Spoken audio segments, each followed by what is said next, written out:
अंधेरा और भयानक साफ दिखाई दे रहा था। दोपहर के सूरज ने आसमान को नारंगी और बैंगनी रंगों से रंग दिया था। एक बस संकरी सड़क पर घूम रही थी जिसमें 10वीं कक्षा के बच्चों का एक ग्रुप स्कूल ट्रिप पर जा रहा था। हवा में उत्साह था। बच्चे जोश से भरे गाने गा रहे थे और चुटकुले सुना रहे थे। उनकी हंसी घने जंगल में गूंज रही थी जो उन्हें घेरे हुए था। उनका मंजिल ऐतिहासिक किला, जिसके बारे में कहा जाता है कि वहां भूत हैं। एक ऐसी कहानी जिससे उनकी रूह कांप उठती थी, लेकिन उनके एडवेंचरस स्पिरिट को भी बढ़ावा देती थी। बस जंगल में आगे बढ़ती गई। हवा में चीड़ और गीली मिट्टी की खुशबू भर गई। परछाइयां लंबी और डरावनी हो गईं क्योंकि सूरज ढलने लगा था। बच्चों का शुरुआती उत्साह थोड़ी घबराहट में बदल गया। वे चुप हो गए। उनकी निगाहें उड़ती परछाइयों और खिड़कियों के बाहर अंधेरे जंगल पर टिकी थीं। इंजन की कभी सुकून देने वाली आवाज और उनके क्लासमेट्स की बातचीत अब दूर लग रही थी। उसकी जगह एक बेचैन करने वाली खामोशी ने ले ली थी।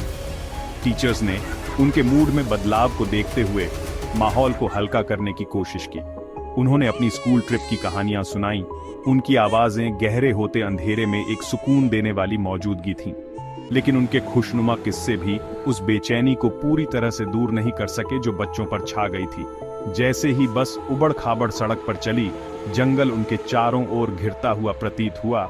उसके रहस्य बढ़ते अंधेरे में छिपे हुए थे। बस में एक तेज धमाका हुआ। उसके बाद एक झटका लगा जैसे ही गाड़ी रुक गई। एक बेचैन करने वाली खामोशी छा गई। बच्चों ने घबराहट से एक दूसरे को देखा। उनके इतिहास के टीचर मिस्टर शर्मा जांच करने के लिए बाहर निकले।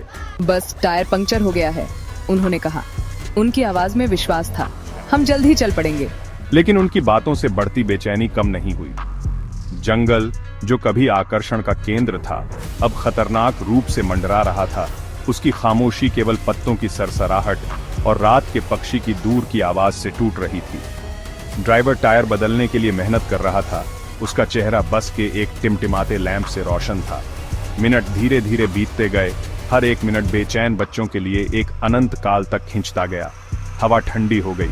पेड़ों से एक नम हवा चल रही थी जो अपने साथ सड़न की गंध और जंगल की फुसफुसाहट ले जा रही थी। बच्चे एक साथ बैठ गए, तादाद में आराम तलाश रहे थे। टीचर्स, हालांकि बाहर से शांत थे, इस एहसास को दूर नहीं कर सके कि कुछ गड़बड़ है। उनके ऊपर एक अजीब सा एहसास छा गया। उनकी गर्दन के पिछले हिस्से में एक झुनझुनी सी हुई। ऐसा लग रहा था जैसे जंगल देख रहा है।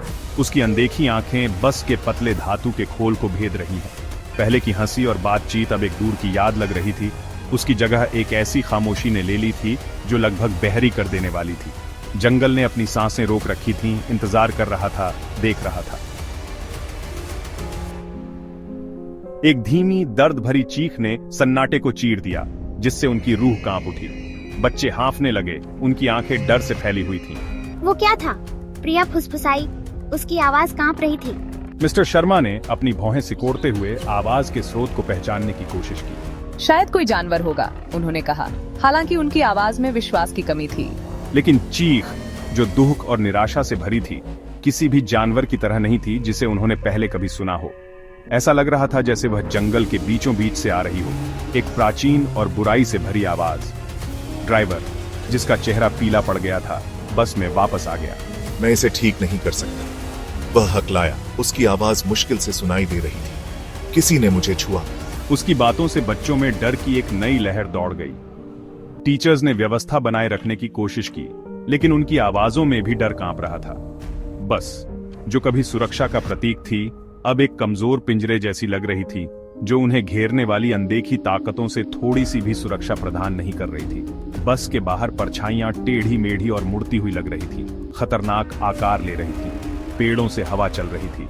उसकी दर्द भरी चीख पहले की आवाज की गूंज रही थी। बच्चे एक साथ बैठ गए। उनका डर साफ दिखाई दे रहा था। जंगल अब आश्चर्य और सुंदरता की जगह नहीं रहा था, बल्कि कुछ भयावह, कुछ डरावना बन गया था। जैसे जैसे रात गहरी होती गई, जंगल में एक भयानक सन्नाटा छा गया। ग्रुप एक साथ बैठा था। उनकी सांसें ठंडी रात की हवा में दिखाई दे रही थीं। अचानक इतना सन्नाटा क्यों है? मुझे सच में बहुत डर लग रहा है। सब पास रहो, हमें शांत रहना है और साथ रहना है। तनाव साफ महसूस किया जा सकता था। अचानक पेड़ों से एक भयानक आवाज गूंजी। तुम्हें यहाँ नहीं आना चाहिए था। ये जगह श्रापित है। क्या तुमने वो सुना? ये कहाँ से आ रहा है? सब लोग शांत रहो। हमें यहाँ से जल्दी से बाहर निकलने का रास्ता ढूंढना होगा। ग्रुप सावधानी से आगे बढ़ा। पत्तों की हर सरसराहट और टहनियों के टूटने से उनके दिल की धड़कन तेज हो रही थी। ऐसा लग रहा था जैसे रात अंतहीन रूप से खींच रही है। अंधेरा उनके चारों ओर छा रहा है।